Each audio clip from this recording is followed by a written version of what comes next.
Thank you for coming to my channel. I would like to talk about gratitude today.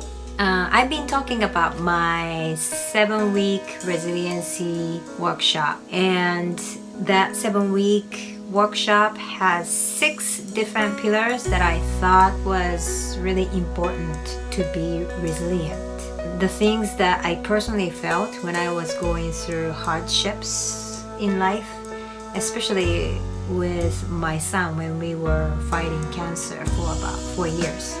And so 6 pillars are gratitude, mindfulness, vulnerability, empathy, wellness, and strength. So I want to focus on gratitude today and introduce you what I do to be more resilient. So gratitude means just being thankful, and this is the basic starting point, I think, that everyone can start any day just from now. And I think out of the 6 pillars, I think it's the easiest to begin with. And what do? Just be thankful. So you can be thankful internally. Just say, oh, I'm thankful for this. Or you can tell people. And that comes from so many different books and ideas and people, successful people, that many people say being thankful or grateful is a very important part of being happy or successful. And I think one of the books that affected me the most is The Secret by Rhonda Byrne. This book is not just about gratitude, it's about law of attraction, and she emphasizes that we need to focus on what we want rather than what we don't want. So rather than complaining about what's not working right, focus on what you want. So it's not necessarily gratitude, but I think it teaches you, I think it taught me about focusing on positive side. So that's one book that really affected me to think differently. The second book that I read is called The Happiness Advantage by Sean Aker.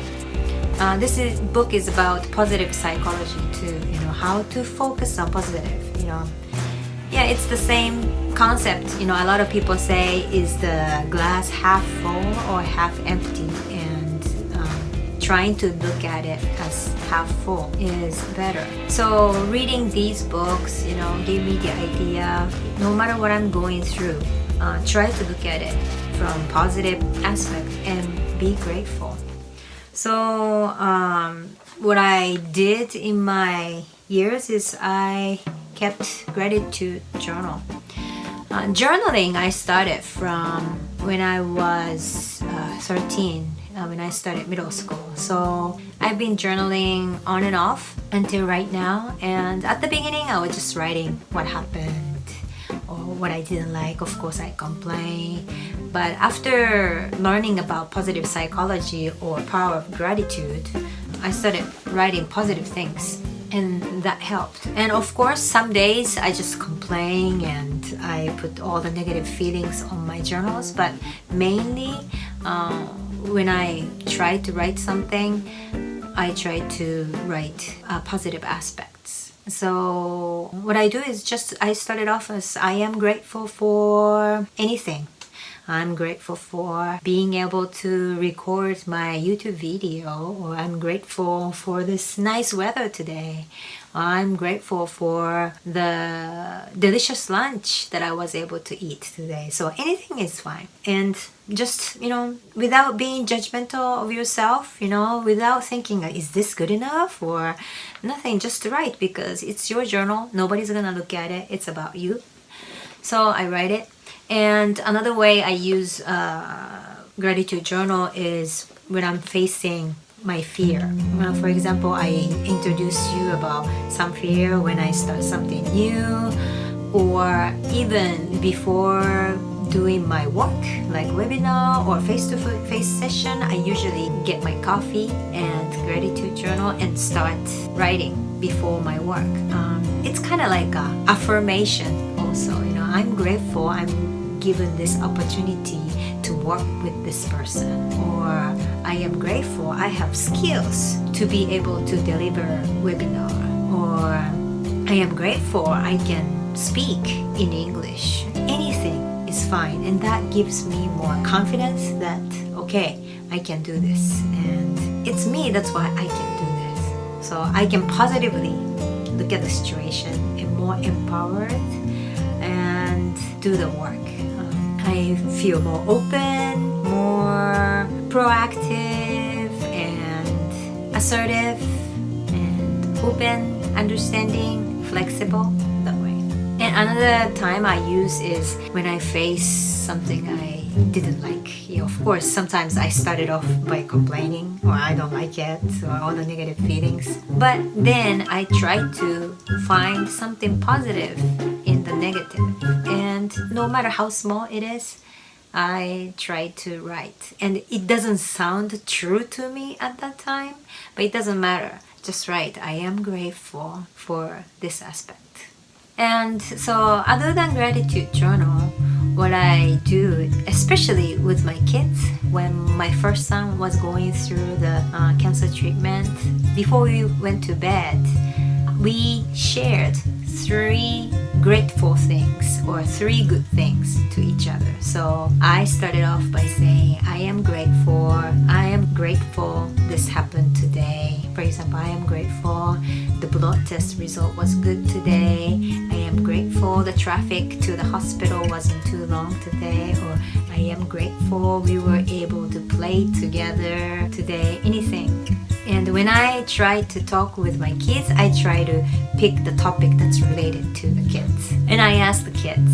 And for my first son, he was sharing what he was grateful for. So we have 3 things. So he had to search 3 things. And every day what he told me, for the 3rd one, he said, I am grateful that today finished peacefully.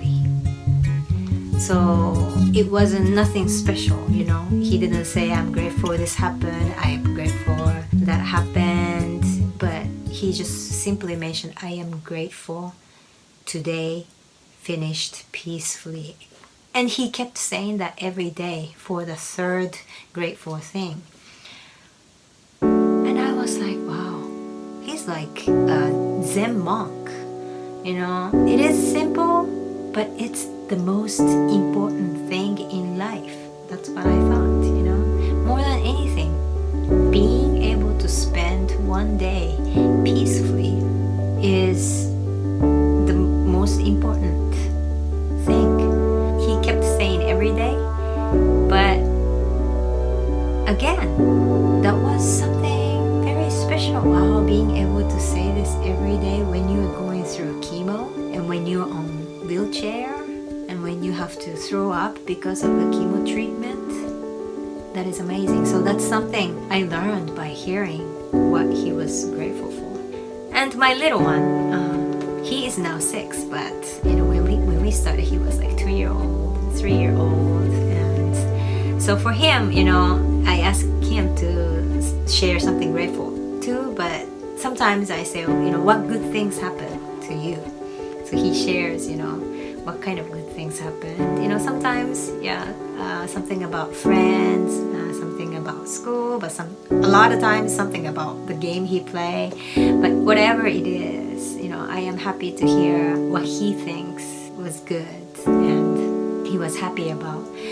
And what amazed me was with the little one, he really liked this exercise or this activity. So when I was too tired and I forget to ask my kids, he asked me, okay mom, what are you grateful for? Or tell me 3 good things happened to you. So I'm again thankful for my little one who is being, you know, helping me be accountable for doing this, our happy habit. So I would like to strongly recommend you these simple habits that you can do from today. If you're doing it already, that is great.